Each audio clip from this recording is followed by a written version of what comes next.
see how to reallocate them and align the monies with the law and the Constitution as required by the PFM Act and the laws that govern budget.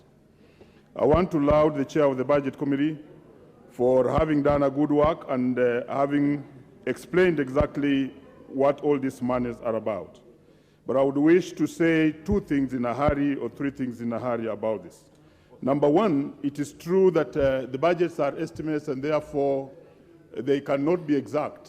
And that's why at the tail end of every financial year ending, we end up with these appropriations that mop up the other funds.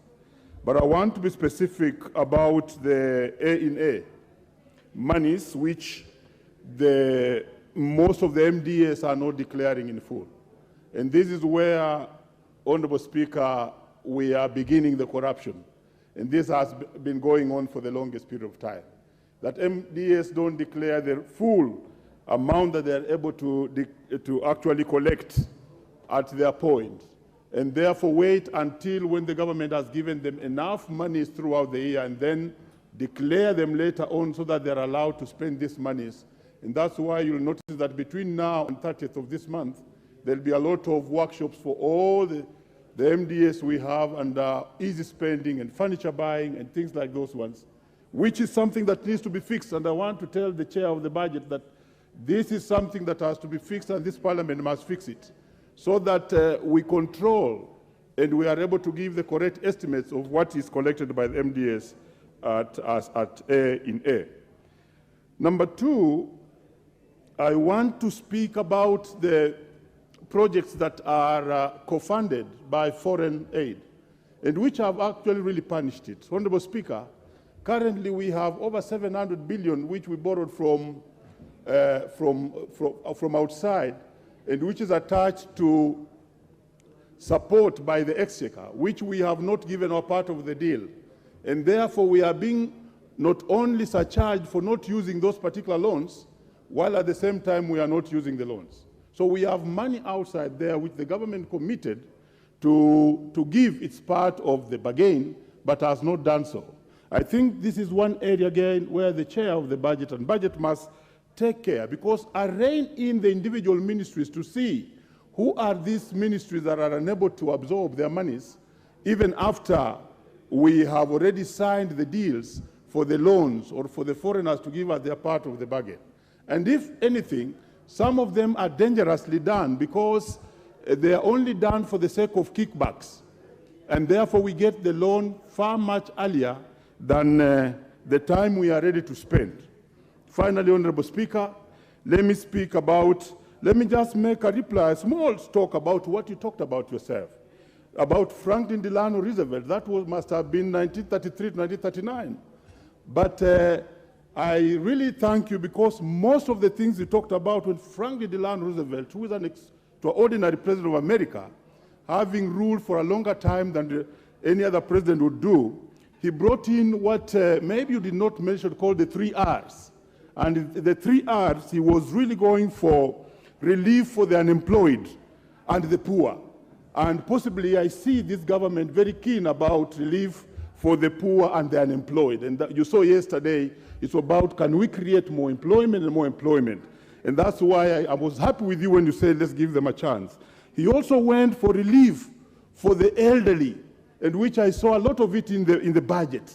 And it seems, be that as it may, that we are on the right track.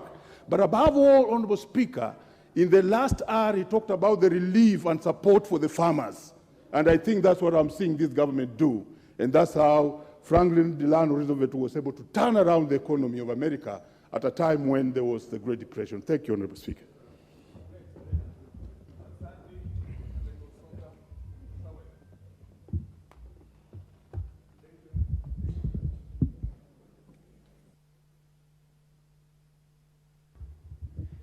Thank you, Honorable Speaker, for this opportunity to support the Supplementary Appropriations Bill number 3. And Honorable Speaker, I want to make the following observations. One, Honorable Speaker, even though this House through the departmental committees, appropriate resources to MDAs and ministries. We have observed that the House does not engage in proper oversight and implementation of these budgets. And this is the reason why, Honorable Speaker, you realize that towards the end of the financial year, a lot of MDAs have not even begun implementing development projects. This is actually the reason why, in the end, you find that these supplementary budgets reallocate resources because they have not been spent. So I would like to urge this House to ensure that even though we allocate resources, we follow up to ensure that the projects are being implemented on the ground. The second observation I wanted to make, Honorable Speaker, is that there is continuous overestimation of revenue projections. Each and every year, Treasury says we are going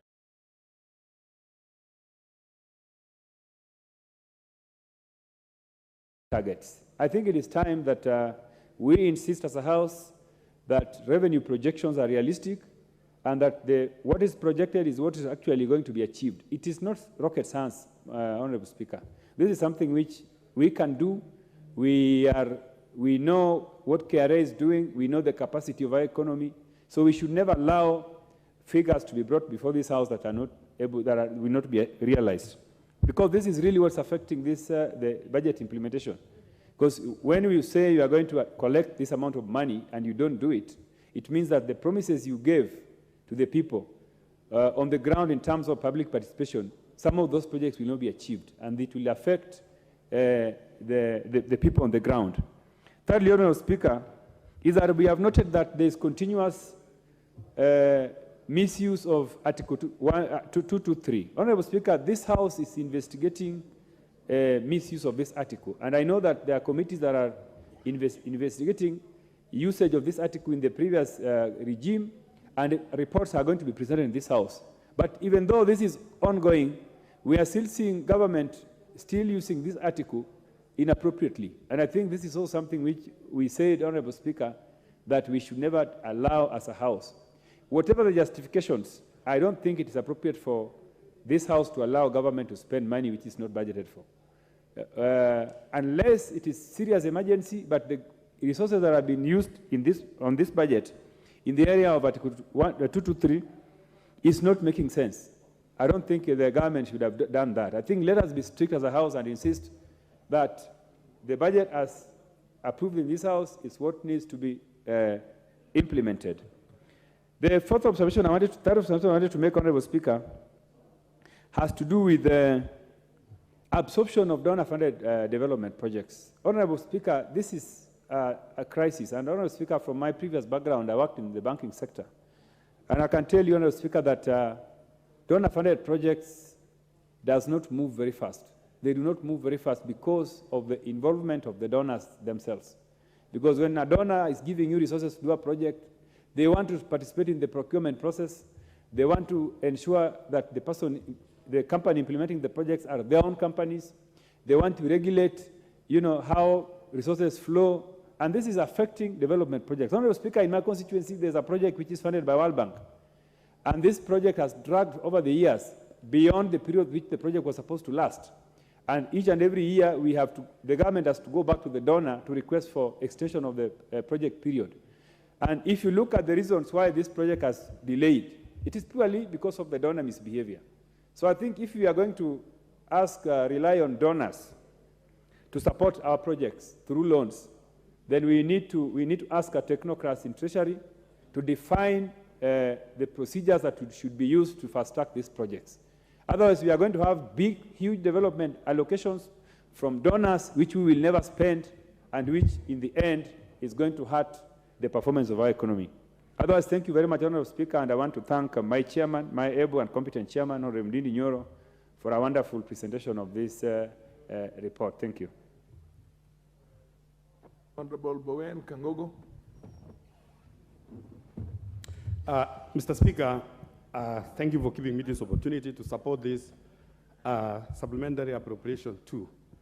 And Mr. Speaker, like the chair of budget said, that this is just a realignment from the previous supplementary budget. Mr. Speaker, there is a lot which is still required, especially in the education sector. Mr. Speaker, there is a very little disbursement, especially on capitation of our primary and secondary schools. And with the passage of this supplementary appropriation bill, Mr. Speaker, is going to help, especially our schools which are really struggling because of limitations. Mr. Speaker, there is a lot of pending bills. This government engaged a lot of contractors. People have been in the fields working on different projects. And with the passing of this appropriation bill, those people are going to be paid, Mr. Speaker, because some of them, they have taken loans, and there is need for them to be paid because of the work they have done. Mr. Speaker, I want to talk about the donor-funded projects. Like the Honorable Attorney said, that most of these donor-funded projects, they come with some conditions. Mr. Speaker, I'm the chair of Blue Economy and Water. And if you see, many of the stalled projects in water are donor-funded projects. These are projects which comes with a condition that the contractor must be from that country giving us the donors. For instance, we have a case of Italian cooperation projects, which has many of them, they have stalled because they are seeking to have Italian contractors to work on these projects. And this one, and it's not possible to operate, for them to operate from Rome and work or implement projects which are working in this country. Mr. Speaker, again, on the big projects, I think, Mr. Speaker, the ministries, before they engage on the huge projects like the dams in this country, there is need for them to acquire the land first.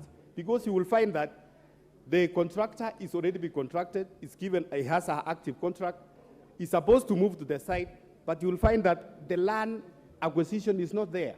So it delays the entire process. Mr. Speaker, I want to talk on the issue of consultants. If you look at how much the government is paying in terms of consultants, you will find that a project has a consultant money even bigger or even much equal than the project itself.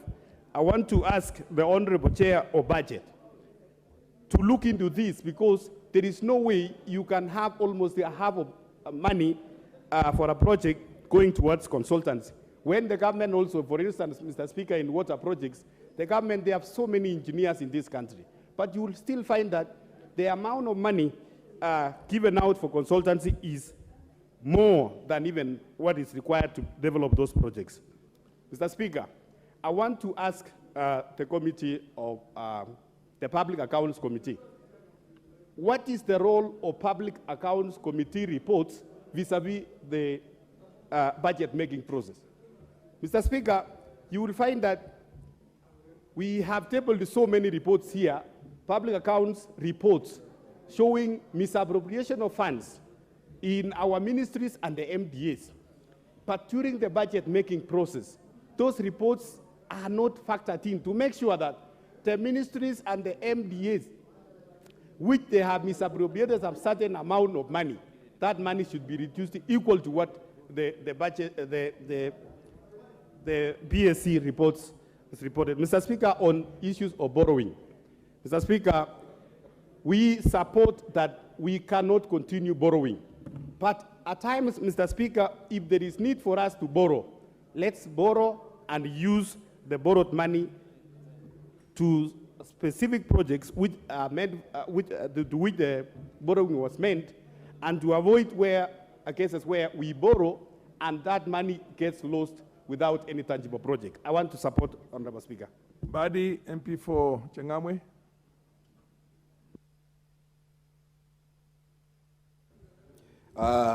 Mheshimiwa Spika, mimi ni mjumbe wa Jomvu. Jomvu imekatwa kutoka Changamwe, ndio tukapata Jomvu, na kutoka wakati Jomvu ilipoundwa mwaka 2013 mpaka leo, mimi ndio mbunge wake. Kwa hivyo mimi ni mbunge wa Jomvu wa kudumu. Mheshimiwa Spika, mimi nashukuru, nataka kuunga mkono mswada huu na vile vile kumpongeza Mheshimiwa Ndine Nyoro kwa ile kazi nzuri ambayo amefanya. Lakini Mheshimiwa Spika, pia nachukua maneno yako ambayo umeweza kuyaongea juu ya nchi kama Korea na nchi nyingine. Ni majuzi tu Mheshimiwa Spika, maneno yako ni ya kweli, kwa sababu tulikuwa nchini Korea. Ndani ya Seoul peke yake, Mheshimiwa Spika, kuna madaraja 32 katika river, ambayo ile ni hali ambayo tumeiona ya maendeleo sana. Kwa hivyo Mheshimiwa Spika, yale ambayo yanafanyika katika nchi nyingine, tunatarajia na sisi tukipata pesa zetu tutaweza kupeleka pesa hizi kwa miradi ile ambayo imetengwa kuifanyia kazi, sio kufanya ufisadi na pesa zile. Kwa ajili bajeti hii ya ziada ama supplementary budget, Mheshimiwa, tukiangalia ni mpaka tarehe 30 mwisho wa mwezi ndio mwisho wa kumalizika kwa mwaka wa bajeti. Kwa hivyo ni wakati mzuri kuona kama wenzetu vile walivyosema kuwa pesa zile zinapelekwa kwenye miradi na kutumika vizuri. Mheshimiwa Spika, mimi leo nazungumzia kuhusu Jomvu. Jomvu kuna mahali kunaitwa Jomvu Madafuni, ambapo kulitengenezwa barabara project A109 kutoka Baroda kuja ikamalizikia hapo Madafuni. Mheshimiwa Spika, pana kipande cha mita 800 peke yake. Hata makamu wa rais Mheshimiwa Gachagua alipokuja kuzindua mradi pale Bonje, alizungushwa mpaka Changamwe kilomita 5 na mahali ambapo ni pa mita 800 pa kupita kufika kwenye mahali pengine ambapo anakwenda kufungua mradi. Nasema hivyo kwa maana wale watu wa serikali walikuwa hawataki makamu wa rais yaone yale. Lakini uzuri nilisema mbele yake na nikaeleza mbele yake kwa nini alizungushwa, ni kwa sababu asione pale mahali pabovu. Mheshimiwa Spika, mahali pabovu hapo pamefanyika maandamano na watu wangu pale wakilia. Mimi nasema haya kwa sababu pesa hizi zikipatikana zisifanyiwe ubadhirifu, pesa hizi zipelekwe kwenye miradi ile ambayo inastahili. Na moja ya mradi ambao wastahili ni kumaliza hicho kipande cha Jomvu Madafuni ili kuona kimeweza kutengenezwa katika hii bajeti ya ziada. Nasema haya Mheshimiwa Spika kwa sababu pesa katika mradi ule kuna pesa kutoka African Development Bank.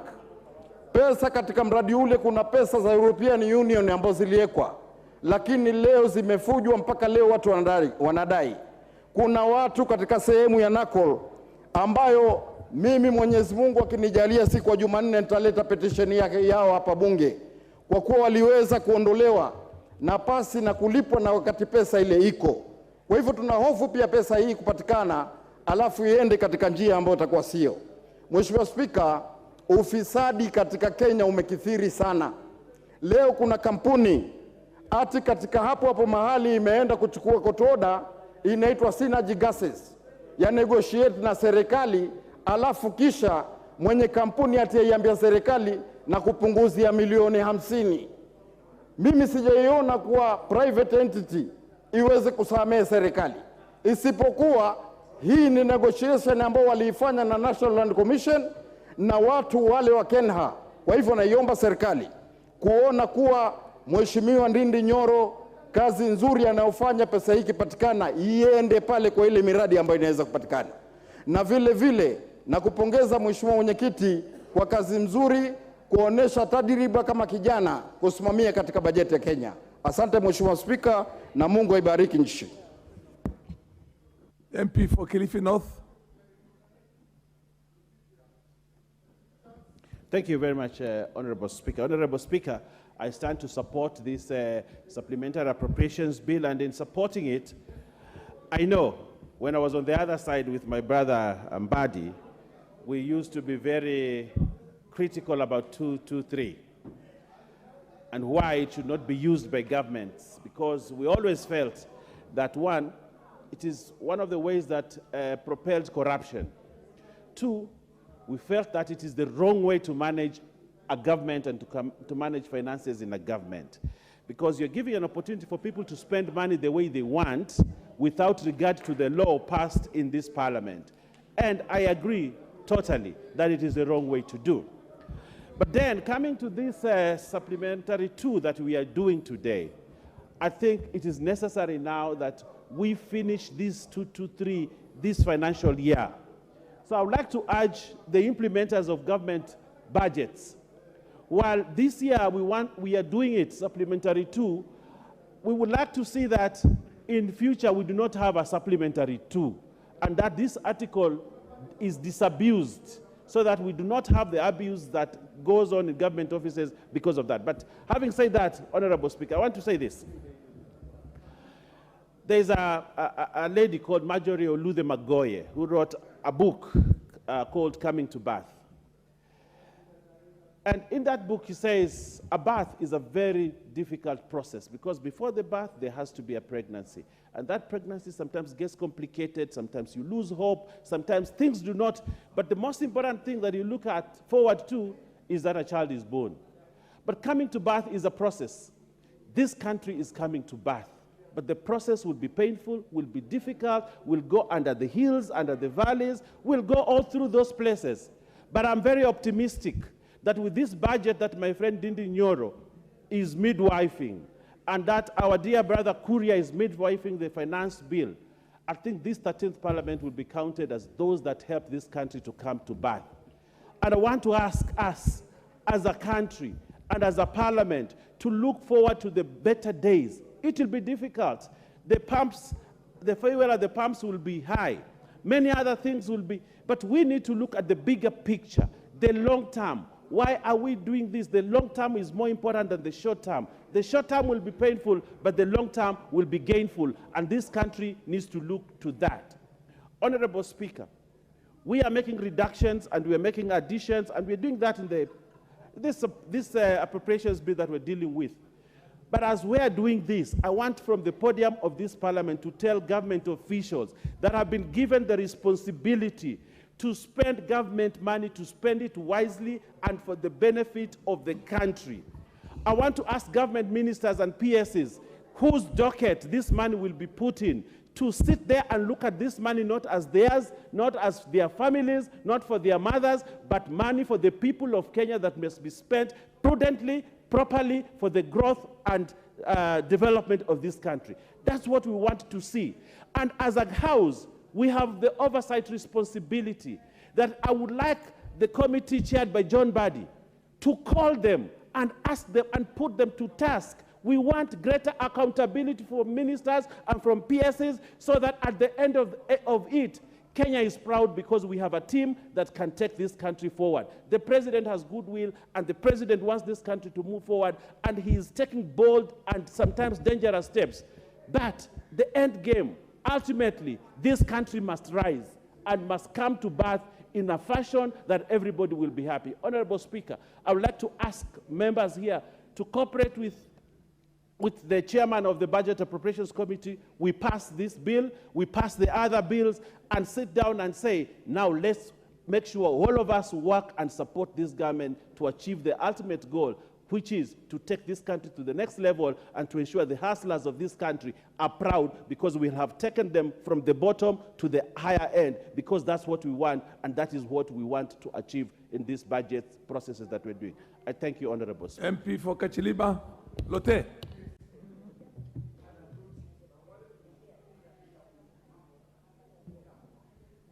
Okay, thank you. Mr. Speaker, I am rising to support the passing of this supplementary appropriation bill, number 2, with the following. Mr. Speaker, if we look at the reasoning of us having supplementary budgets, is for purposes of us trying to get a bearing from the budgets that have been done before, collecting and redirecting resources to the most appropriate area, Mr. Speaker.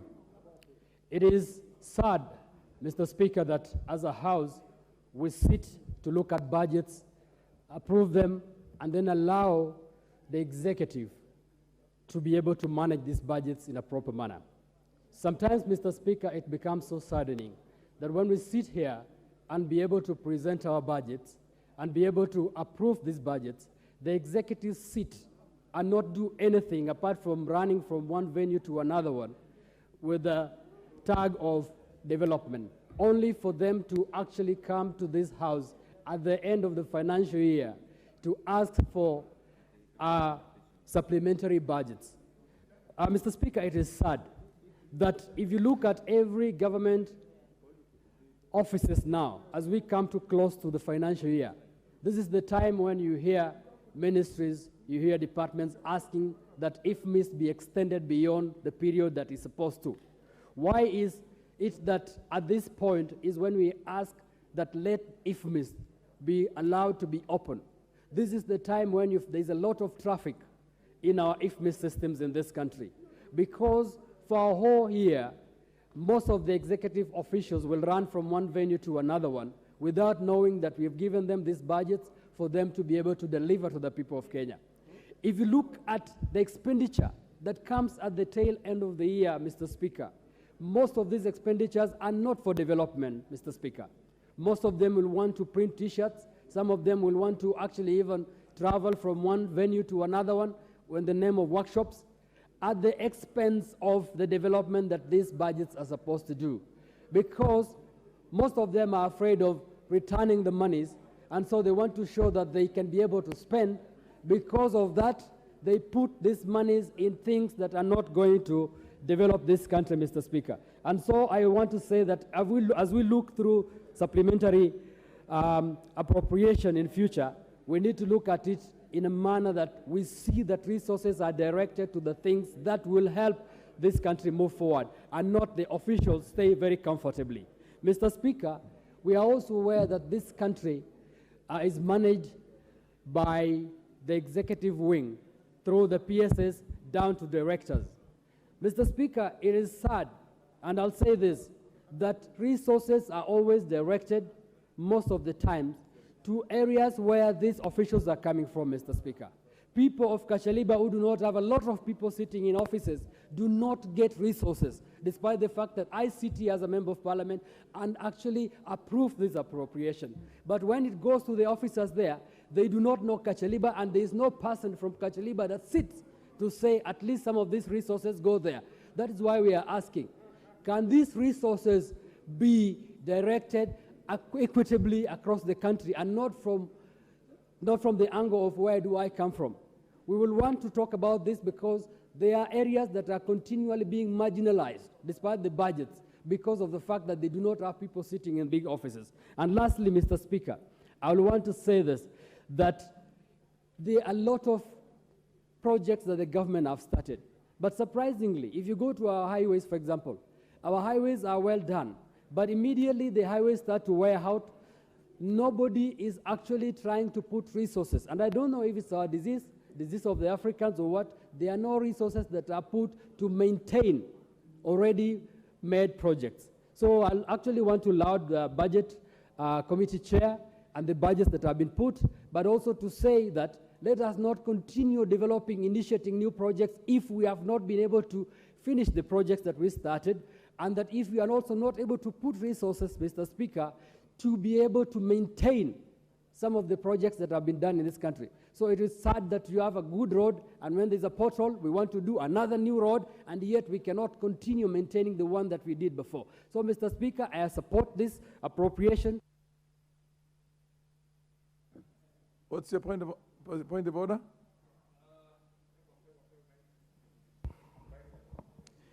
Mr. Speaker, I am looking at first of all, I must thank the members who are here present, because you know the time we left the House chamber last night, and I know this bill has elicited a lot of interest, but Mr. Speaker, I'm looking at the order paper, and I see that the next bill is also a bill on the same issue of money and budget, and I think the members who are present in the House would want to contribute because there is a lot of interest, but it is the same, it talks to the same thing. So I am standing on standing order number 95-1, and I'm asking that the mover be called to reply so that we move to the next bill, and the other members will be given the opportunity to contribute to this bill in the next bill. In the next order, Mr. Speaker, I submit.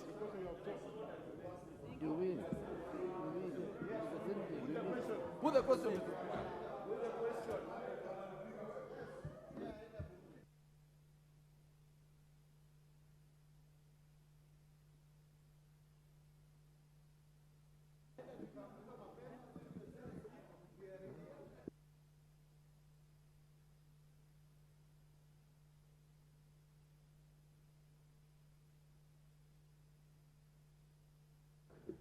Okay, the Honorable, your point is taken, and the chair will act appropriately accordingly. But let's hear from Honorable Mbadi.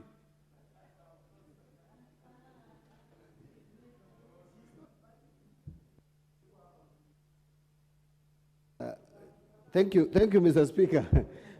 Mr. Speaker, I don't want to say much on this bill. I just want to start by mentioning the following.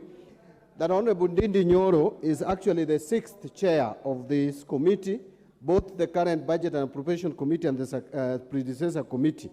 The first one was Martin Ogindo, then we came to Elias Mbau, then Mutava Musimi, Imani Chungwa, Anini Kega, and now we have Ndindi Nyoro. I must say that Ndindi Nyoro is coming out. I want to repeat this again as a very good member of this committee, because you explain a lot to members to understand what is contained in the budget estimates. But allow me just to say the following, Chair, Mr. Speaker.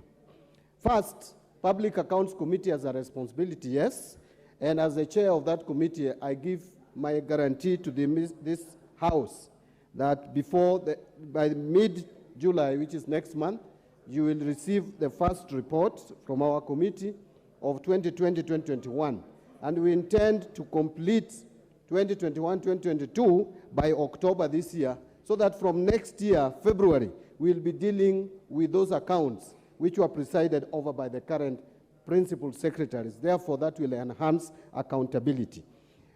Mr. Speaker, I agree with the chair that certain expenditures under recurrent are actually capital in nature, and that education is one of them. Actually, I've been saying before that education, we should consider looking at it as a capital expenditure, because there is nothing as important investment. There is no investment as important as investing in education. But Mr. Speaker, I want the chair of the Budget Committee to be looking at the luxury lines all the time when we are doing the budgets. And the luxury lines are basically 4.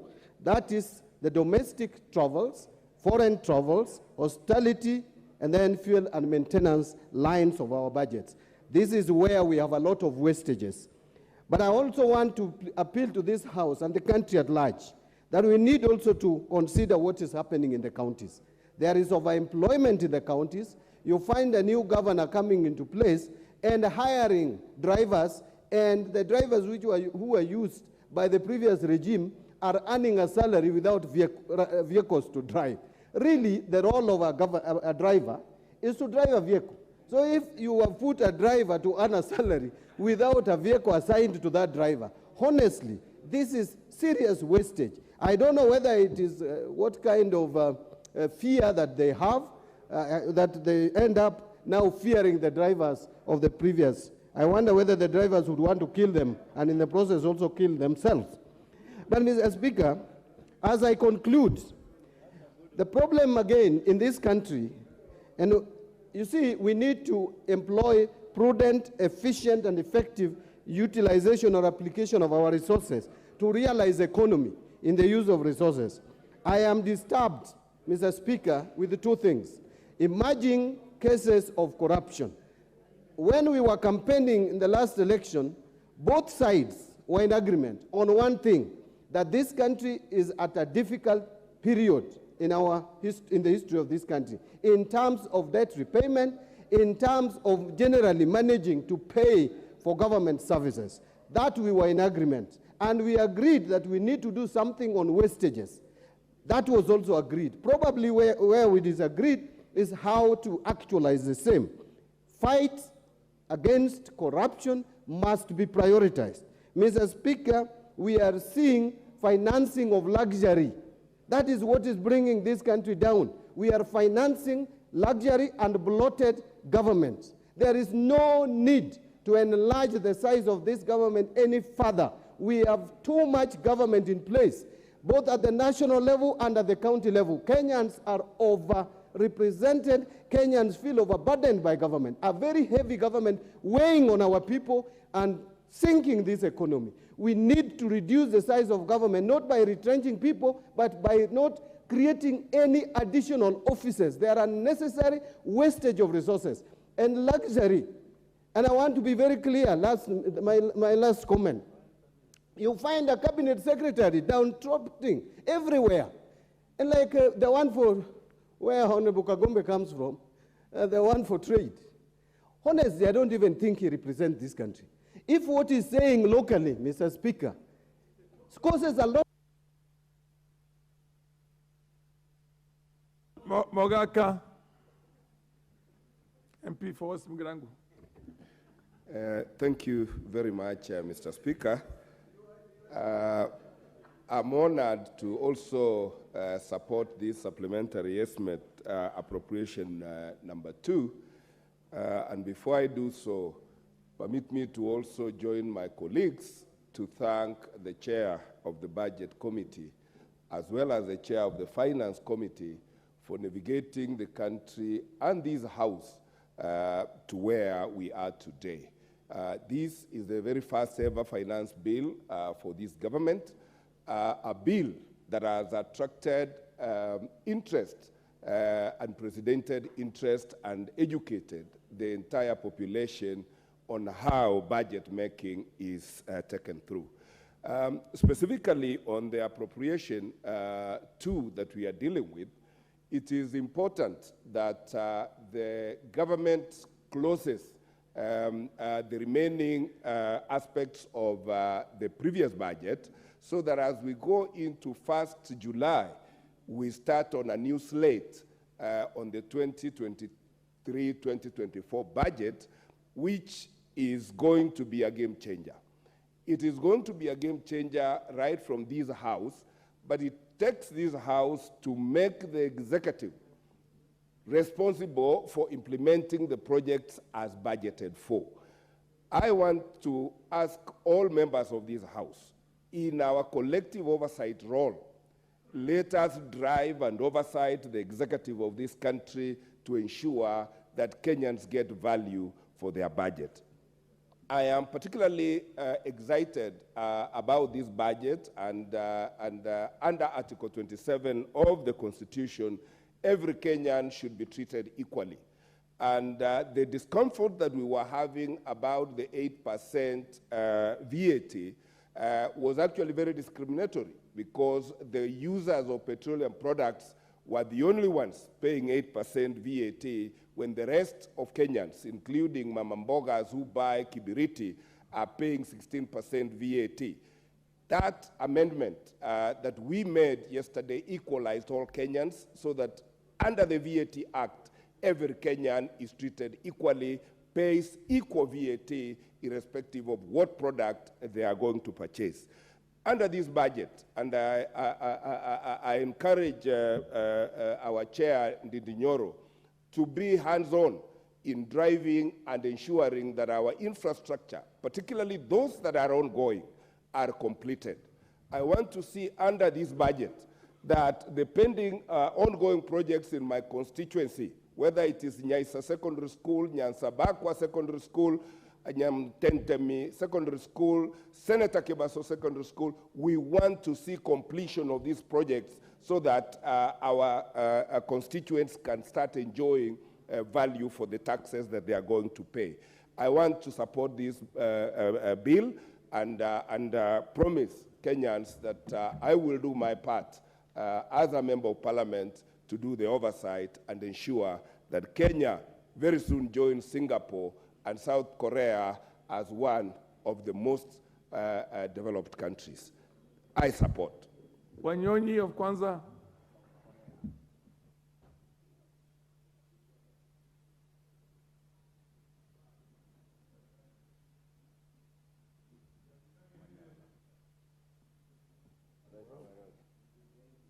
You're behind me. Okay, thank you. Madam Speaker, thank you very much for this opportunity. I want on onset to agree with the present of this appropriation bill.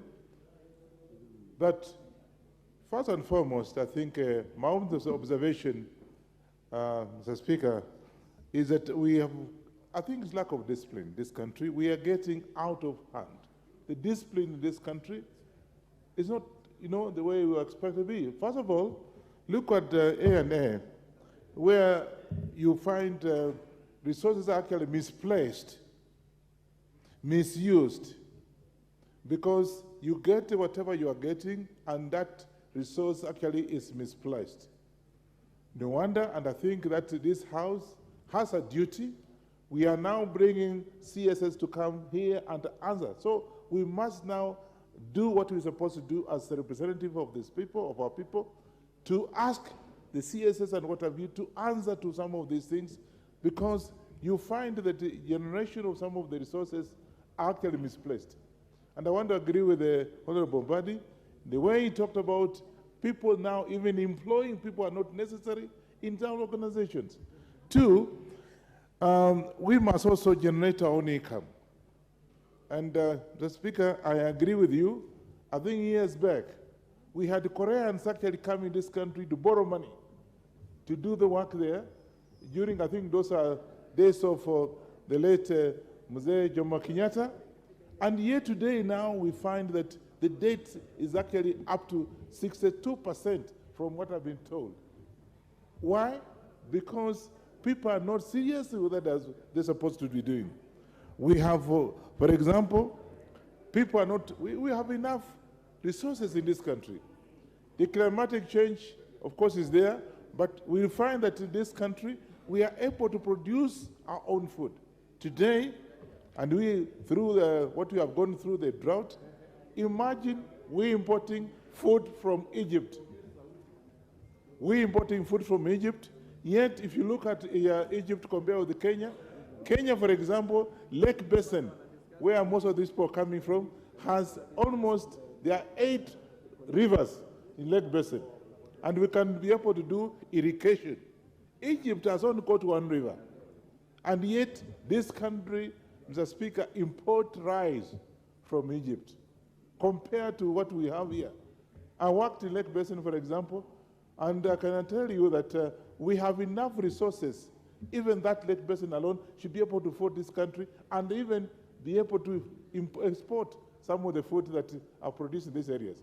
And you can imagine us importing rice from Egypt, a country that has got only 1 river. And yet here, apart from, of course, Lake Basin, which has got 8 rivers, and I can name them, you know that. We could be able to do irrigation in that area, but we are not able to do that because people have just taken it lightly. So we just have to work as Kenyans. We have enough resources here. We have very good climatic change. And therefore, as matter of discipline, Mr. Speaker, we should be able to fit ourselves and be able to export, to be able to do 1 or 2 things for our country. Lastly and not least, imagine us having a debt of 6.5%, and it's because of corruption. Nothing else. So therefore, Mr. Speaker, we actually should do something about this so that we can be able to direct the resources to the right place, not misdirecting the resources. And that's why we are having problems, and that's why we are having debts that actually up to 62% is unbelievable. But that's what you have been told, and therefore I support this appropriation appeal, and I hope that Kenyans at least once, let's get discipline and be able to direct our country, be able to export. Look at the tourism, for example. It's only going down compared to what we had in the past. Now that we don't get enough tourists in this country, and when they come, they are taken to places that are not supposed to be taken, and they don't come back. I support. Point of order, Mr. Speaker. Yes, what's your point of order? Are you? Once again, Mr. Speaker, this week this week and the past week, we've been discussing the budget and the appropriations and all these things, and we have properly executed a lot of issues on this floor. And the next motion, Mr. Speaker, is still about what we're discussing now. And I know members have expressed interest. And hold on, Honorable Okello. So I'm requesting, Speaker, that you call the mover to reply so that we move to the next order, and which is the same, and members are going to address the issues. Order, also. honorable member, Thank you. your point is made. I now propose the question that the mover be called upon to reply.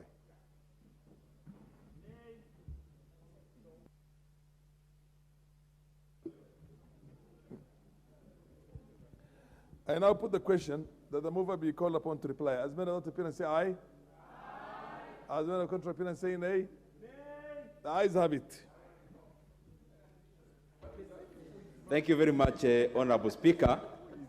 And I want to laud all the members who have contributed and assure them that we were actually taking notes. Myself, I was personally doing so. From Honorable Anyonyi, Honorable Mogaka, my good brother, Honorable Badi, Honorable Lote Kachelimba, Honorable Owen Baya, my brother Twalib, Honorable Badi Twalib, my Honorable Kagongo, who is the chair for water, Samuel Atandi, one of the committee members, Honorable Boko Miremba, Professor Barto, Dr. Onchoke, who is also very experienced in these matters, and of course you, Honorable Chair. Honorable Chair, I just want to highlight a few things and agree. I hope the consultations can be lower.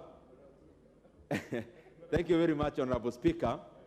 I want to do it very briefly, but it is important to note some of the issues that we have had because they enrich the debate. And Honorable Speaker, today we have had a very quality debate on this matter, and especially across the spectrum of the entire economy. Honorable Speaker, some of the issues that I said before about A&A have been highlighted by the members who have taken part in the debate. And I want to bring one matter that I've heard also from Honorable Badi, the issue of having a bloated government. And I agree 100% with you, Honorable Badi. And actually what we did, and it is important for members to also listen to this. In this budget that we made of year 2023-2024, we never approved any increment in personal emoluments or PE for additional staff of government, except for a few areas. We only approved additional staff in TSC, in KMTC, in trainers of our TVETs, and Honorable Speaker, we made it very difficult for any MDA to actually add staff. Because, Honorable Speaker, the government of Kenya has more staff than we need. What we need to do is actually reallocation. On a normal constituency, Honorable Speaker, you get there is a youth officer, there is an Uwezo Fund officer, there is a women fund officer, there is a gender officer. Honorable Speaker, you get people, duplication of like 9 government officers serving in a single sub-county, roles that could generally be done by just a few. So what we may need to do in future, Honorable Speaker, is to be able to optimize on the resources that we already have other than adding into more. Lastly, Honorable Speaker, allow me to go back to your topic. And you got the entire 10 minutes and we learned a lot from it. As I reply, and from the benefit that I got, and I agree with you on many respects, but I want to give you reasons why we are not committed to borrowing further. The case, for example, you cited on Japan. Japan has over 250% debt to GDP ratio, or a percentage of debt in regards to GDP. But Honorable Speaker, Japan borrows very cheaply. At some point, the 10-year board of Japanese government was actually on negative territories. Can you just imagine? They borrow money, they pay less. Secondly, Japan is a net lender. As much as we read Japan has a lot of debt, Japan is also the #1 external creditor to the US government. But also lastly, the trap of overborrowing. Japan has overborrowed, then the interest rates are low. Honorable Speaker, most of this debt, of course, is domestic, But if you look at the books of Japanese economy, they have had no real growth since 1994. For 30 years, their real GDP has remained at 4.9 trillion US dollars. So we don't want to get into that trap where you actually don't even have inflation, you have deflation. When a country starts having deflation, it is a worse territory than inflation, because then you tell the consumers to postpone their spending. When consumers postpone their spending, generally what that means is that production goes lower. And I don't think Kenya would be very safe. And lastly also, the example you cited on the US. US, they almost had a shutdown the other day. Of course, they wanted to increase the debt, which they succeeded. But 70% of the US debt portfolio is actually internal. Therefore, they are able to manage, and also the greenback is their currency. Honorable Speaker, a luxury that we don't have. With those many remarks, Honorable Speaker, I beg to reply.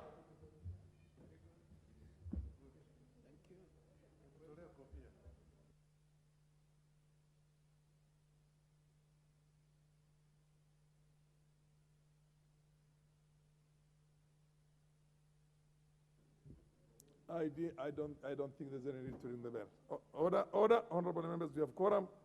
Honorable members, I now put the question that the Supplementary Appropriation number 2 Bill, National Assembly Bill number 31 of 2023 be now read a second time. As many as opinion say aye. Aye. As many as contrary opinion say nay. The ayes have it.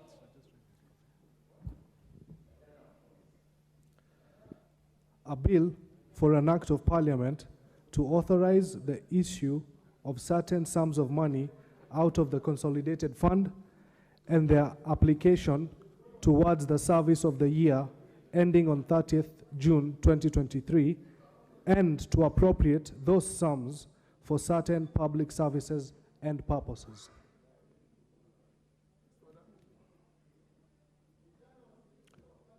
Order number 11, the County Government's Additional Allocation Bill, National Assembly Bill number 23 of 2023. Second reading. Honorable Ndindi. Thank you very much, Honorable Speaker.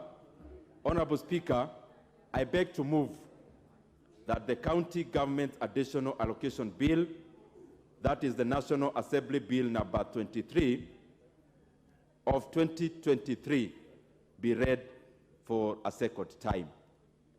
Honorable Speaker, as even the title of the bill suggests, this is the county government's additional. I want to underline that, Honorable Speaker, because I don't wish to take too much time moving this motion so that more time can be spread across other members. Honorable members, the bill we are discussing is a bill on government's additional allocation to the county governments. Additional allocation means these are monies over and above the Kenya shillings 385 billion that we are allocating as equitable share. Why do we give additional allocations to counties, Honorable Speaker? Part of the reason why we give additional monies to counties, they are segmented in various areas. One, they are foreign funded programs, and especially domiciled in agriculture. And I can see the chair for agriculture is here. If you look at that additional allocation bill, Honorable Speaker, you'll find that there are many programs, because Kenya is largely an agricultural economy. There are many programs, either through loans or grants or foreigners, that is foreign funded, that actually goes into counties. These are the monies that have to come to this House, and of course emanating from the Senate, so that we give our final approval. Honorable Speaker, there are other elements. For example, when we had devolution, we realized there were 5 counties, Tharaka-Nithi being one of them, that actually had no headquarters. Honorable Speaker, when there was no headquarter or any structure to call a county headquarter, the national government felt it would not be very proper for us to commit equitable share into building county headquarters. So for example, in the same bill, there are 5 counties that get money from GOK as grants for building or as additional revenue for building of county headquarters. And they have been funded for some time.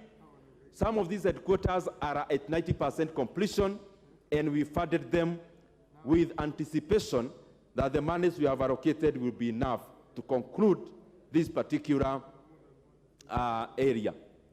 Honorable Speaker, there are other areas in terms of conditional grants, and I am sure the members I can see are already perusing. Number 1, our report as the Budget Committee, but also number 2, the bill itself, so that we then realize what are these additional monies that we are giving to our counties. As I come to the close, Honorable Speaker, I am very elated with the kind of partnership that we are seeing between the county governments and the national government. One of the areas that will really benefit the economy of Kenya is the partnership of the national government with the counties, Honorable Speaker, insofar as building aggregation and industrial centers is concerned. Allocating 4.7 billion Kenya shillings, then counties match a shilling per shilling. That will be 9.4 billion Kenya shillings. This money's, Honorable Speaker, will be going into building of aggregation and industrial centers. And again, as I said, Kenya being a largely dominant agricultural economy, this will go a long way, Honorable Speaker, in harnessing prices for our farmers. You know, Honorable Speaker, when farming or agriculture is pegged on weather, when agriculture is pegged on seasons, Honorable Speaker, farmers are not able to optimize the best prices. Because once you have proceeds or a production from tomatoes, for example, you have no luxury of keeping them for you to fetch better prices in future. And therefore, Honorable Speaker, the reason why post-harvest losses accounts for a huge loss for farmers across. Honorable Speaker, when you go to, for example, cereals, farmers lose between 20 to 30% in post-harvest losses. The highest losses, Honorable Speaker, are actually in perishables. They go even up to 50% when you talk about fruits and vegetables, because some of these fruits come in season. And when it is a season, the market gets flooded with oversupply, yet demand remains the same. So, Honorable Speaker, these aggregation centers are coming also to address that, because all of them will have a cold room where farmers can keep their produce, Honorable Speaker, so that we have a flat supply curve, and therefore farmers are able to fetch reasonable prices and optimal prices for their produce. Honorable Speaker, I want to request this House, as we debate this bill, you are free to debate anything about counties. It's not just about the additional revenue. You can debate anything around county governments. You can debate, as Honorable Gigi Kagombe suggested, you can debate anything about the budget, because this is also a budget-making process. So, Honorable Speaker, I thank you, and I request one of the members who have served for very many terms, I think this is the 5th term as a politician, and with a great experience on how county governments operate, because he served in the defunct municipal councils of the previous dispensation, the honorable member from Nakuru town, the chairman for mining and environment, the Honorable David Gekaria to second.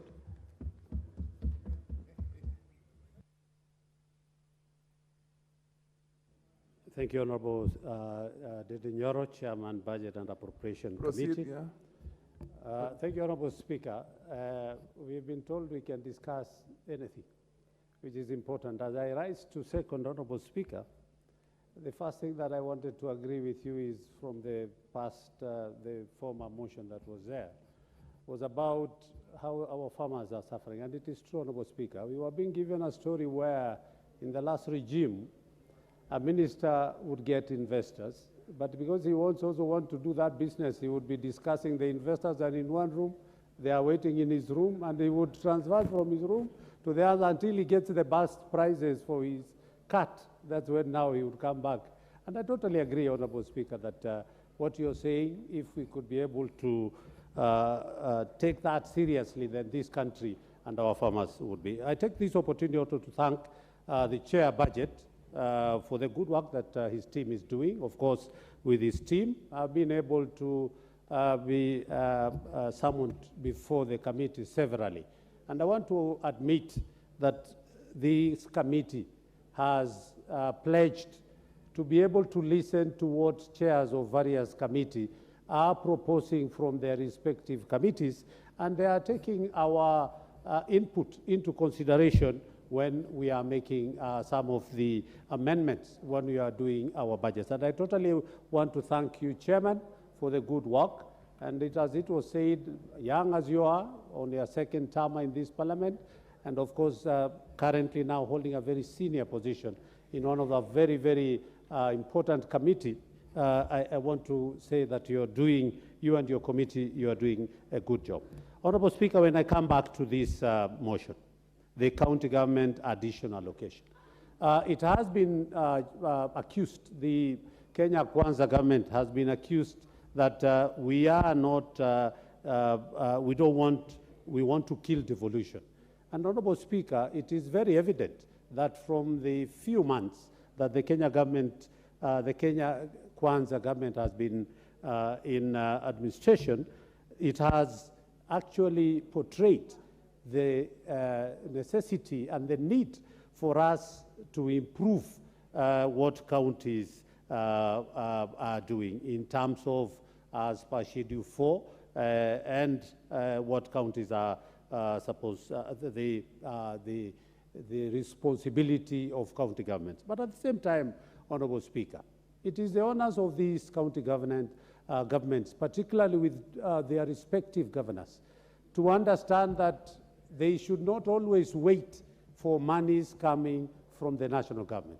Of course, as per the Constitution, we are supposed to allocate money to county government, and this Kenya Kwanza government has been able to improve on that, and we hope it will continue increasing the allocation in the years to come. But at the same time, Honorable Speaker, these county governments have the responsibility of their own collection at their own counties. Honorable Speaker, it is so sad that these days you go to a county that it is just waiting for allocation from the national government. I want to thank a few counties, like in my county, Nakuru County, and I want to thank my governor for her resilience in not only waiting for allocations, much as they have not been received their monies from Treasury for the few days, at least whatever the governor is collecting, she is able to at least do the operations and maintenance of the county, and at the same time trying to talk to different financial institutions to be able to meet the salaries and other. And we have never, in Nakuru County, we've never had a problem in terms of where workers go on strike. So it is important for counties also to take responsibility for what they are supposed to collect as their own resources. And of course, they should be told, Honorable Speaker. Counties have had a tendency of cross-border double taxation that you find if you have an advertisement, for example, on your vehicle.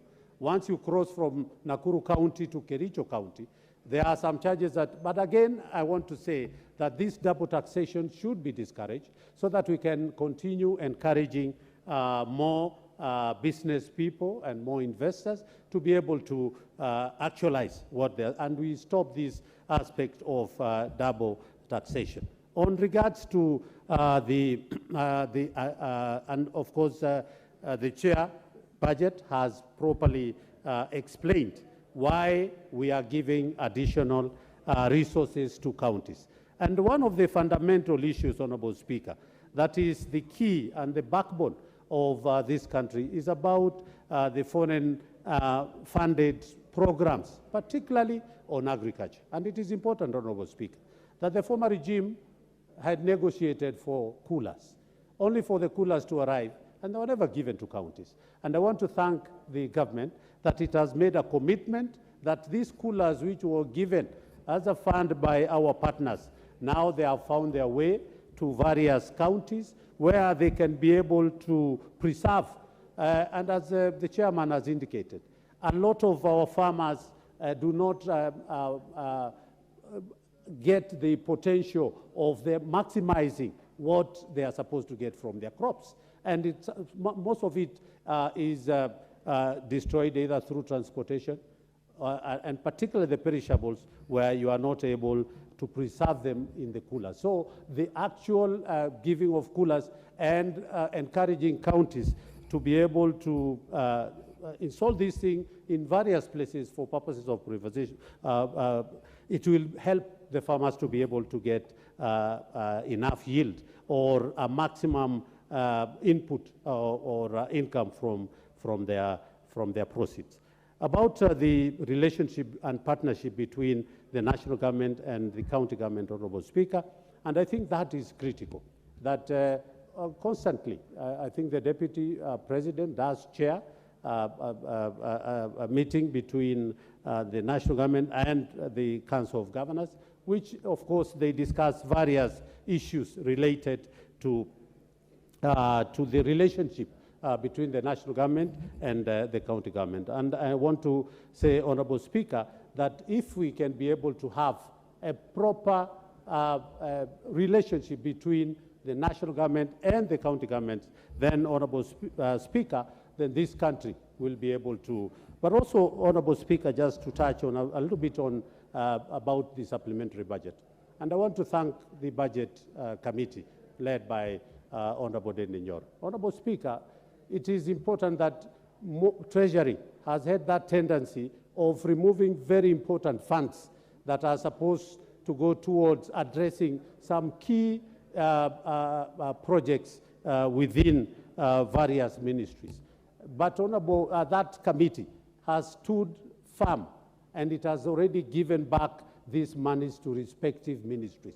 Honorable Speaker, Treasury must realize that whatever is budgeted for and items and approved by Parliament, I think committees have an opportunity to have ventilated on most of these things. And it is important for them to realize that what the Budget Committee, and I want to thank the Budget Committee for what you have done.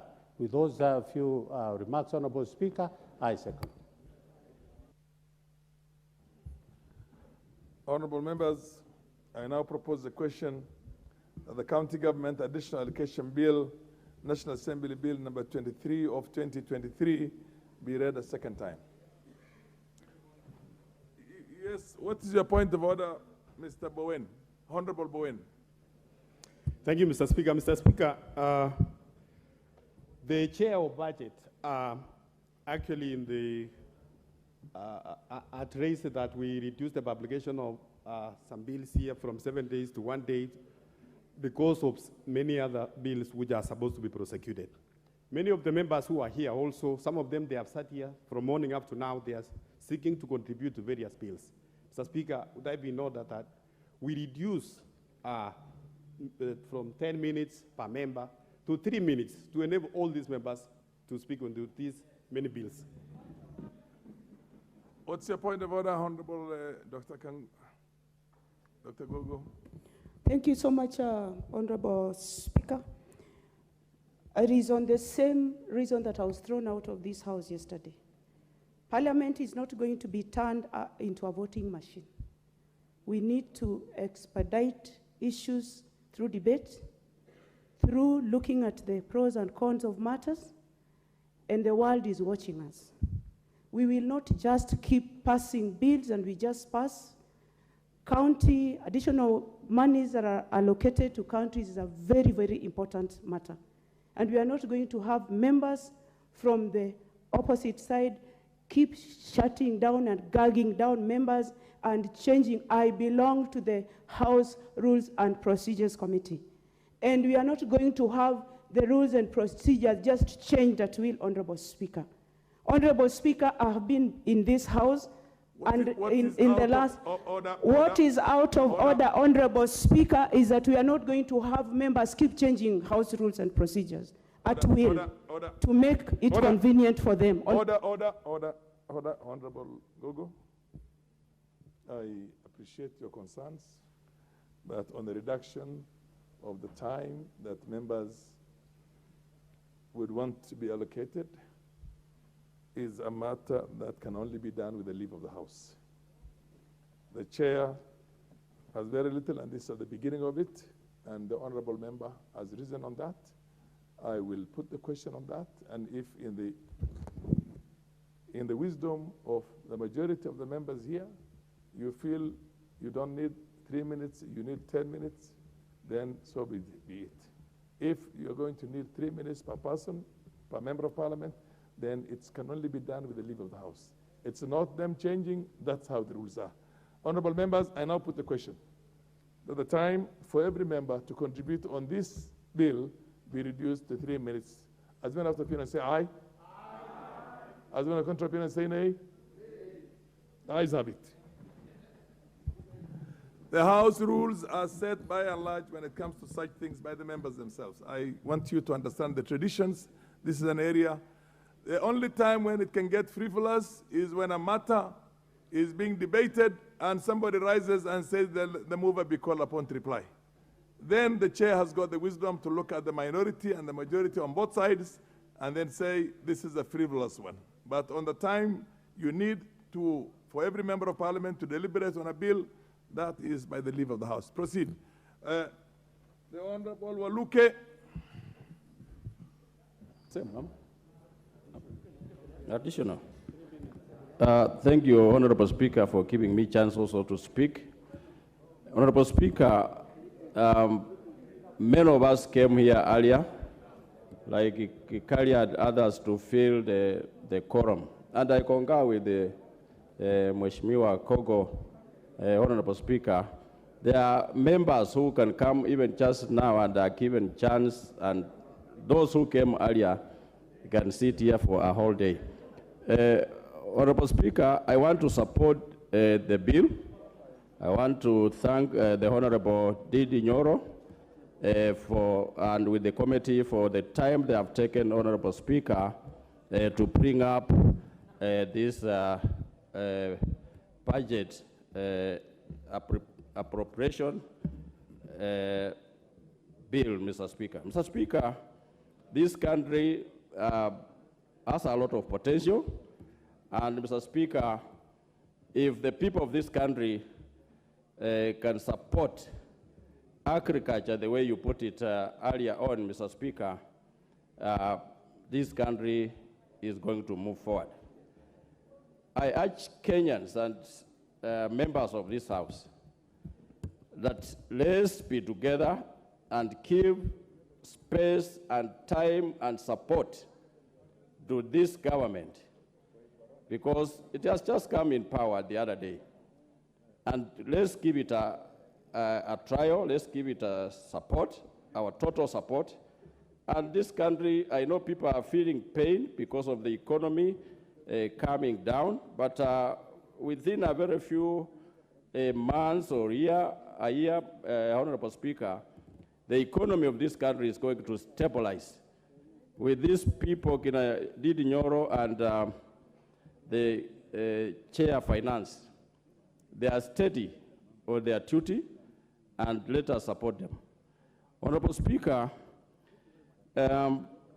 agriculture need to be supported. If the government can support a farmer, this country depends on farming. The economy of this country, Honorable Speakers, depend mostly on farming, coffee, tea, whatever. And Honorable Speaker, I believe that this year, people have been crying about hunger. We are going to harvest, we are going to have bumper harvest, Mr. Speaker, of maize like where we come from. Mr. Speaker, in another maybe 2 years, we will not be crying of food shortage. And I believe and thank the President for bringing up the fertilizer to the people of this country, Honorable Speaker. And we are ready as leaders from where we come from to make sure that we work together with our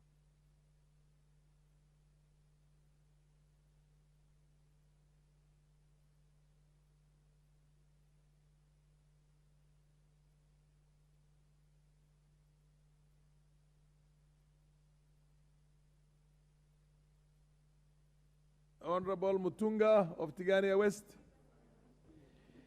Thank you, Honorable Speaker, for the opportunity to contribute to this motion. Honorable Speaker, I wish to thank the chairman of the Budget and Appropriation Committee for the work that has gone by, and also thank the President for guiding this committee very well. Honorable Speaker, I want to thank the Senate for presenting this bill to us. Additional resources to the counties, Honorable Speaker, is a good idea, but this idea must be tagged to results. Honorable Speaker, we know we have been having issues with several counties not even delivering what they are supposed to deliver. Investment must be done appropriately. We must have results for the money that we give to the counties. Honorable Speaker, in the previous government, the previous session of Parliament, we saw many investment conferences at the county level, inviting probable investors into the county to try and figure out what they can do with the resources that they have. But we have not seen these things happening this time. We would like to caution the counties to go that direction. Counties must also be having clear plans of operation besides what we call the County Integrated Development Plan. They need to explore what resources they have so that they may be able to open up into the investment. Honorable Speaker, one of the things we understand this bill is bringing about is support to aggregation investment in aggregation. Aggregation is important in the view of what we have at the county level in terms of the kind of economic activity that our people are engaged in. Most of them are farmers, and they are smallholder farmers for that matter. I would like to bring to the attention of the counties that there is a bill we passed in the last Parliament, which is called the warehouse receipting law. The warehouse receipting law presupposes that people can have warehouses. We can have private or public warehouses, and these warehouses, they keep their ware, and they have a receipt. The warehouse receipt can enable one even to get a loan from the bank as a security. So they need to explore utilization of this law in these aggregation centers, where we have also possibilities for industrial parks.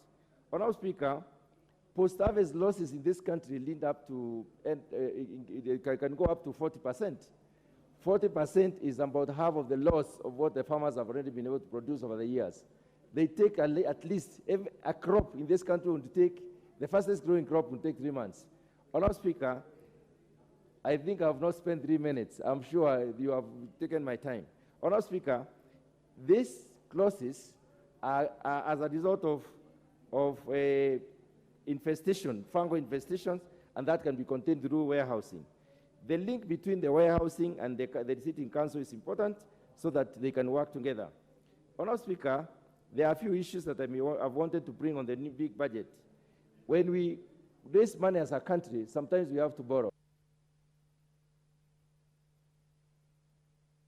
Honorable member can have 1 additional minute. Mutunga, proceed. Thank you, Honorable Speaker. I am happy that the country is looking forward to compressing the debt burden. I'm happy that we have been able to start by, as a government, by assessing where we were and where we want to go. The fact that there's been a reduction from 1.1 trillion to around 700 billion in terms of the budget deficit, in terms of the borrowing, is very, very important. In the last government, Honorable Speaker, we saw a situation where a government wanted to move from the percentage, the debt percentage expressed as a percentage of GDP, to absolute figures. When you put your debt as absolute figures, you cannot communicate to other countries because we don't use the same currency. But proportionate is important because we are able to communicate and we are able to know where we are. Honorable Speaker, finally, the counties need to clear their bills. We have many counties not clearing their bills. There are many pending bills which needs to be cleared. They also need to look at the wage bill in relation to the investment in development. Counties are supposed were done for investment, not necessarily.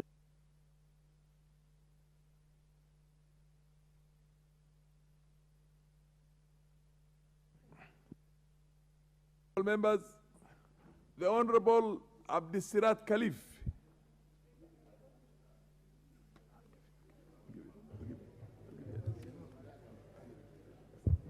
Thank you, Mr. Speaker. We are all aware that we are undergoing a serious credit crunch as a country. This is partly due to the fact that we have surpassed our debt ceiling. Hence, we cannot borrow competitively. Mr. Speaker, I welcome the introduction of genuine and serious taxation measures that can help the government perform its obligations. However, Mr. Speaker, we must cap wastage and use this scarce resource prudently, Mr. Speaker. As we allocate more funds to the counties, we must also introduce anti-corruption measures and serious austerity efforts to curb wastage. We are known for misusing public funds as a country, Mr. Speaker, and we need, therefore, to use this little resource where it is needed the most.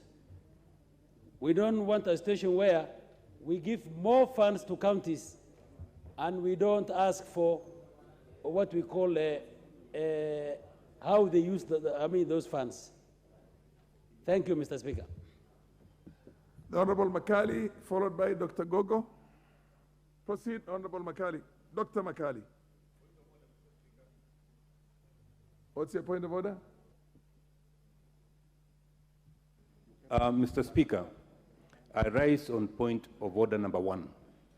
Mr. Speaker, we know the chair exercises discretion in the debates in the House. But Mr. Speaker, I came to the chambers as number 2, second to Honorable George Murungaru, and I pressed the button, Mr. Speaker. Up to now, I've not been given the chance to speak, and we feel, Mr. Speaker, you need to exercise fairness. Thank you. My name is Justice Kemei, MP Sigowit-Soin. Order. To begin with, Justice Kemei, you are not the first one on this list now. There are people who are ahead of you to begin with, if I look at it. Secondly, and you have to understand this, the chair exercises discretions on a number of divides. A house is many shades of opinion. There are political parties, there are regions, their gender, all those things are there. So it's on the basis of that, in his own wisdom, that you will get an opportunity, and you're going to get an opportunity very soon. For God's sake, on such issues, when you really want to raise it, get close to the Speaker and say, Mr. Speaker, but don't rise up there on a point of order number 1. How does it become point of order number 1? Standing order number 1. Standing order number 1. Proceed, Honorable Makali. Has somebody from Eastern Kenya, to be more precise, the south of the Eastern Kenya, ever contributed on this motion this morning? Today? No. Look at all those divides, and it's on the basis of that the Speaker has got to be very fair, and I promise you I'll be very fair. Proceed. Okay, thank you. Thank you, Honorable Speaker. Honorable Speaker, I want to add my voice to the government's additional allocations bill. Honorable Speaker, this is a very important bill. How I wish I had more time to talk about it, but now that the House has resoluted to have only 3 minutes, I will go by that. Honorable Speaker, this bill is a bill which allows the counties to get resources from the government, the national government, from development partners. And it is important, Honorable Speaker, we note that most of the proposed activities under these resources are very critical to the county governments because they are activities which revolve around climate change, agricultural value addition, issues of health, supporting county governments construct county headquarters, issues of industrial centers as proposed by the Kenya Kwanza government, and also some resources be directed to the informal sector improvements, Honorable Speaker.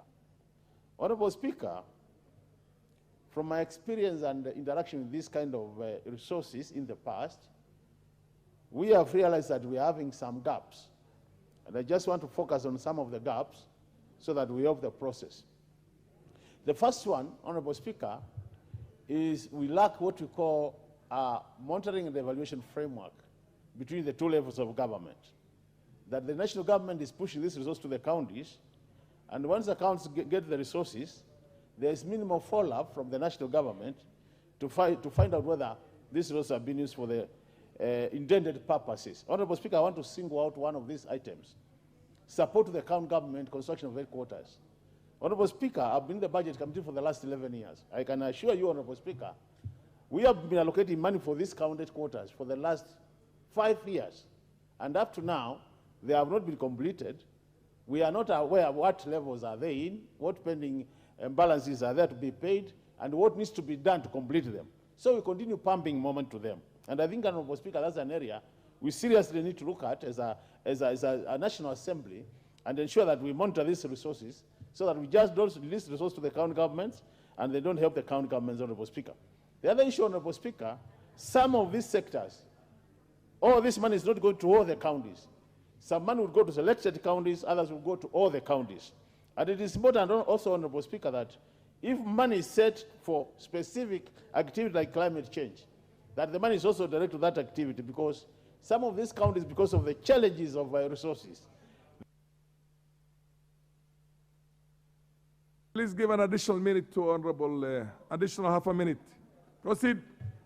Additional half a minute. Honorable Speaker, you know this is an area of a lot of experience. It becomes very difficult to debate in. But let me just close by saying this. It is important we also make sure that we provide cash to the counties. The issue of liquidity, the exchequer releases, Honorable Speaker, is a major challenge to implementation of projects in this country, and it is high time the Kenya Kwanza government improved from that area. I support, Honorable Speaker. The Honorable Gogo, Dr. Gogo. Thank you. I thank you so much, Honorable Speaker, and thank you for the guidance you've given me this morning. I highly appreciate, and I rise to support this particular motion brought by the chair budget. County governments are an important component of our governance structure as a country. And Honorable Speaker, it is important that they are well-resourced so that they're able to discharge their duties. Any additional money, Honorable Speaker, that is given to the county governments will allow us as a nation achieve food security, because agriculture is a devolved function. But I want to implore the county government that there are many agricultural extension officers who have been well trained by our universities and colleges to come and do extension work. And when this is done in a guided form by technocrats and people who are well versed with that area, then I think we are going to have better production in our farms and achieve food security.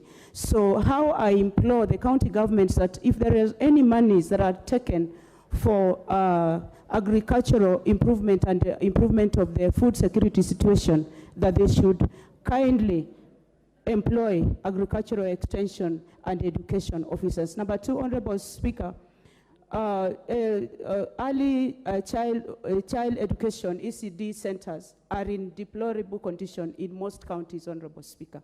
And any additional money that is given should be taken, especially if it targets education at the earliest in the ages of our children. So it is important that more money is given to our counties, Honorable Speaker, and monies that are targeting climate change, Honorable Speaker, should be put on climate change, because climate change will always remain a current issue. And I wanted to go on record as I support this matter, that Honorable Wangare, who is a member of the panel, speakers panel, is a friend of mine, and we have done so many positive things for our constituents. So anybody like David Ochieng, who wants to come between me and Honorable Martha Wangare to throw me out of the house, it should be made known to Honorable Ochieng that I'm not his age mate. I thank you, Honorable Speaker. The Honorable Justice Kemei, followed by the MP for Igembe Central. Where is the MP for Igembe Central? Okay. Proceed, Justice Kemei. Thank you, Mr. Speaker, for the opportunity you've given me. And as I speak, Mr. Speaker, I want to say I'm obliged by the direction that you've given on my previous point of intervention. Mr. Speaker, I did that because I came quite early so as to contribute on the previous motion because I had very deep interest on that particular motion. However, Mr. Speaker, let me just make my contribution on the motion which is on at the moment. I want to join my colleagues in the National Assembly to say thank you to Honorable Ndindi Njoro and the Honorable Kimani Kuria. The stewardship of the committees of budget and finance we must appreciate. And as we do that, Mheshimiwa Ndindi Njoro, please, the philosophy is good. The methodology is good. Please look into implementation of the budgets that you've done. That is where we have the biggest problem in this country. Coming to this particular motion, Mr. Speaker, I support the allocation of additional funds to the county governments. If we look at the 2010 Constitution, Mr. Speaker, it was about three things, basically: democracy, devolution, and development. Mr. Speaker, while we support devolution and while we support additional revenue to the county governments, we must also question the use of these monies going to the county governments. And we must also question why the revenues in county governments is coming down, Mr. Speaker. We would have expected the county governments to use the money that comes from the national government to the county governments, and in addition, rely on the revenues. Secondly, Mr. Speaker, I agree entirely with the Budget and Appropriations Committee on the increase on the element of monies going to agriculture. This country remains agricultural. But my worry, Mr. Speaker, is that much as we've added money to the county governments for agricultural production and productivity, we are still way behind the Maputo Declaration, which demands that we allocate 10% of our budget to the agricultural sector. You look at the budgets going to the agriculture in the county governments and the national government, it's still far below the 10% treaty which we signed. In addition, Mr. Speaker, the use of those resources of the county government cannot go on quite well if the extension officers are not there. At the moment, you can see there is no increase in productivity, there is no increase in production because the county governments don't have extension workers. Finally, Mr. Speaker, and this applies to half a minute for Justice Kemei. Finally, Mr. Speaker, to Ndindi Njoro, these budgets will be meaningless unless we fight mismanagement in state corporations and in government agencies, unless we deal with issues of inefficiencies, unless we deal with issues of staffing, these budgets will be useless. So may I support Mr. Speaker, saying once more, saying thank you for you giving me the opportunity to contribute. Thank you, and thank you for the additional 1 minute. Thank you. Before Igembe Central.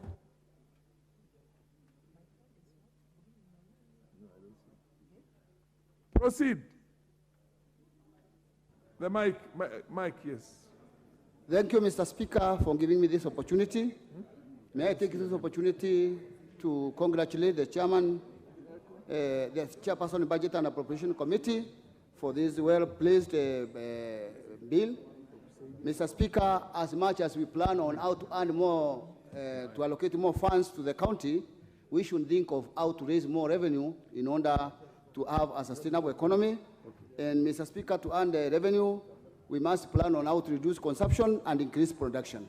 I thank the government because it has allocated some funds and even subsidized production in fertilizers and seeds, the work which is being very well done by the Minister for Agriculture, Mr. Lentori. Congratulations to the government for this. Mr. Speaker, the funds that are allocated to the counties mostly is sent to be going to the agriculture, and it should improve mostly on even on infrastructure to the agricultural areas. For example, in my constituency, there is an area around Goyoyo, Dambero, and Kajo, where we produce a lot of mangoes and even pineapples, but the roads are impassable. The county should take charge of those roads through these funds so that the farming should be beneficial to the farmers to increase the more needed revenue in order to improve on this cash. Mr. Speaker, we also have to target more on how we can export more. Mr. Speaker, the area where I come from, we produce a lot of miraa and we have a lot of market outside. We will challenge the government to improve on export, especially in an area in Djibouti where we have a market of more than 6 tons that has not been exploited, and it could be raising a lot of money to earn to this kitty, because we need to earn more revenue so that this allocation can be meaningful. Finally, Mr. Speaker, as much as I congratulate the committee, I also need to work to challenge so that we work more on improving on our reducing the corruption, so that every shilling goes to the projects and area where it's meant to go, so that the common mwananchi can benefit from these additional allocations that we are giving to the counties, and the benefit should go to the mwananchi. Thank you, Mr. Speaker. Honorable Women Rep for Kisii, Donya Doris, followed by the MP for Lagdera. Thank you, Mr. Speaker. I rise to support when we are dealing with county issues, because Donya standing here comes from Kisii County, where we have good rains. If we can practice good irrigation, Kisii County itself can supply Kenya, the whole of Kenya, with food. We are blessed with good rains and even natural stones. Honorable Osoro's constituency, which is South Mugirango, has the best soapstone. We wonder why even the ministry can't do anything about these soapstones. Meaning, if Kisii has proper irrigation, we have good roads, then the government does something on the soapstone, we feed the whole of Kenya and even our neighboring countries. Our food baskets will be full. When we add a combination of what we have from Trans Nzoia, they plant a lot of maize, counties to do with the counties like Kakamega, we will have enough. It's only that we don't do our calculations well. We miss a little. Just as I can give example, when I was looking at the budget, Mr. Speaker, they allocated 940 million to the Ministry of Education to deal with the issues of sanitary pads. I just want to elaborate on, we have misplaced priorities. You give the Ministry of Education to handle an issue that can be handled by women reps. So in essence, what does Donya mean? If we do the right thing, we allocate resources to the right places, we will not be begging, no one will be complaining. Even the demonstrations that happen in our country, it's because people are hungry, people are suffering. If people have jobs, they will have no time to participate in these things. So as I sit down and donate some minutes to other members, let us have priorities fit in a particular place than misplacing everything that can help our people. Thank you very much.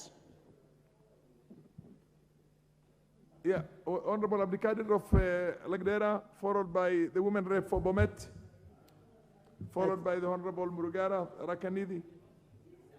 Okay. Thank you, Mr. Speaker. Order. Thank you. Order, honorable members. Proceed.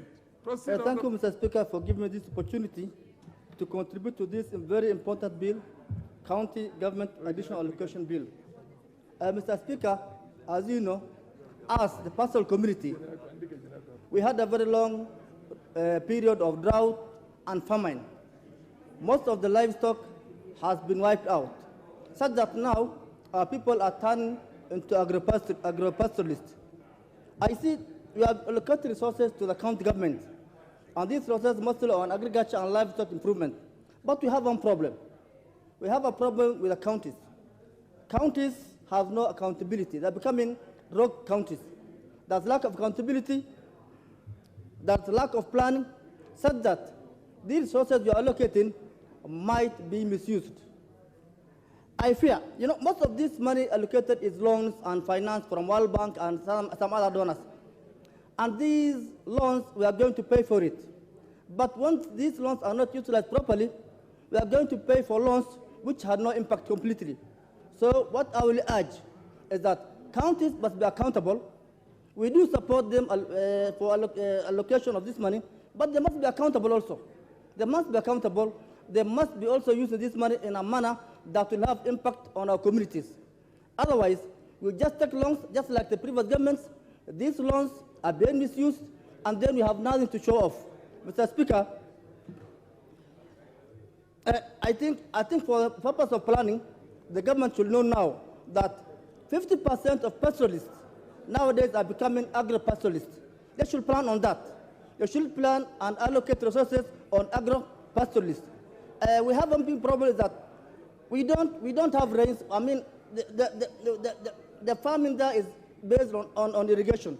So if we don't improve our irrigation, if we don't put a lot of resources on irrigation, it means that this will also fail. Mr. Speaker, I do support. Thank you. Order, the Honorable Murugara. Did I say Murugara or which was coming first? The Bomet press. I thought I had given it to the woman Rep Bomet and then you follow. Proceed. Toto, you don't want. You want to donate it to Murugara? Then proceed. Thank you, Mr. Speaker, for giving me this chance to also raise and contribute. I want to join my colleagues and say I really support this motion of the equalization fund to our counties. You realize, Mr. Speaker, most of the counties, they are doing so badly because of inadequate resources. I want to talk of the issue of electricity, Mr. Speaker. You realize in my sub-county where I come from, even in my home area, there is no electricity. And we have very many youths who are just finished school. They could have been doing welding, kinyozi, and other activities, Mr. Speaker, than going to Bomet town where there is stiff competition. Mr. Speaker, you realize also in Bomet County, some of the hospitals, they are not doing well because of lack of resources. Mr. Speaker, I support the motion. We also support the issue of agriculture, where we will have solved the issue of food security, and we will have solved the issue of unemployment. Mr. Speaker, I want to donate my minutes to Women Rep Elkeo Marakwe. Thank you very much, Mr. Speaker. Order the Honorable proceed. You can donate this. Honorable Murugara. Honorable Murugara, proceed. Thank you very much, Mr. Speaker. Mr. Speaker, I have listened carefully to the debate, and I've also looked at the order paper at order number 12. I wish to donate my time to the House and then stand up under standing order number 95 so that we call upon the mover to reply and we go to the very important matters. Order, you are given an opportunity to contribute. You did not rise on a standing order, so if you don't want, thank you very much. You can sit down and then go on a standing. I donate that to the House so that we are able to move on. Point of order. What's your point of order? Aika, what's your point of order?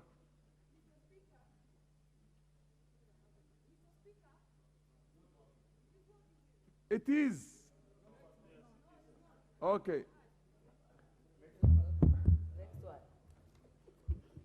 Thank you, Mr. Speaker. I know my voice is so loud, so when I'm not heard, I understand. The mic was not working.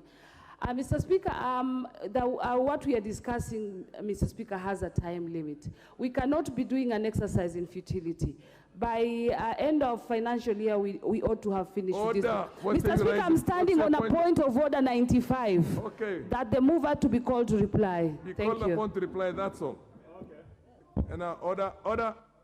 First of all, before I make a decision on that, I want to recognize the presence of Udhiru Genesis School, who are in the gallery here, and we welcome them. Please welcome the school of Kikuyu constituency, none other than the majority leader's constituency. I am talking about a school from your constituency and you're on the phone. The Honorable Ichungwa Kimani. Now, the other school that I'm going to recognize, which you have to welcome, is the Nginda Mixed Secondary School of Maragua. Please welcome that school. The young boys and girls from those schools, we welcome you. You see a good example. You're the future leaders. Thank you. Now you can rise on your point of order. Again, you said your point of order? The point of order was done. Taken, well taken. Well taken. Order. You don't say order, Speaker. Order.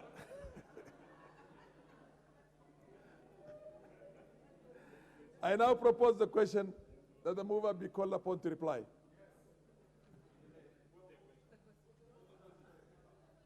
I now put the question that the mover